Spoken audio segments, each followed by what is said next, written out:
There, Sam explained the event of Operation High Jump, a military exercise that happened in Antarctica back in the 20th century, one which involved President Harry Truman, Nazis, and even aliens.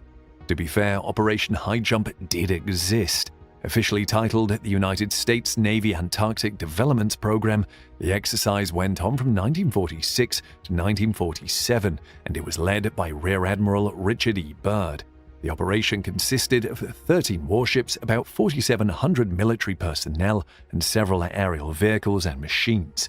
Official records show that Operation High Jump had a simple objective: to train military personnel in extremely cold conditions and to determine the feasibility of establishing military bases in Antarctica.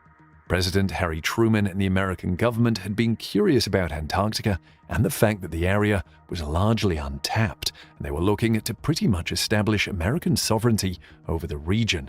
However, Sam explains to Joe that according to journals written by Admiral Byrd, the Navy commander had made contact with the Nazi unidentified flying objects, UFOs. Sam explained that the Nazis had essentially made a deal with aliens to use their superior technology in World War II, although we're not quite sure why this was never used in the actual war or what the aliens were still doing in Antarctica following the conflict's resolution.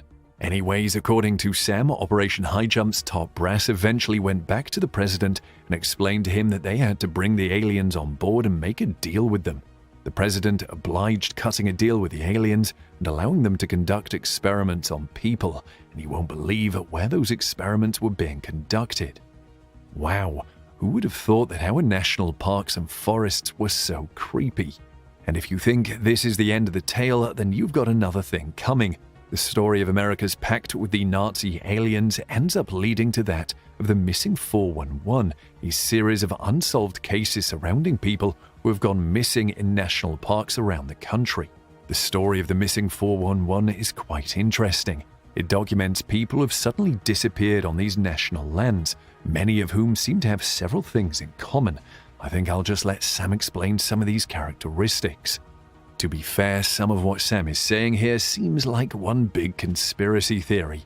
It also doesn't necessarily bode well when he says Operation High Jump was sanctioned by President Dwight Eisenhower when it was, in fact, sanctioned by President Truman.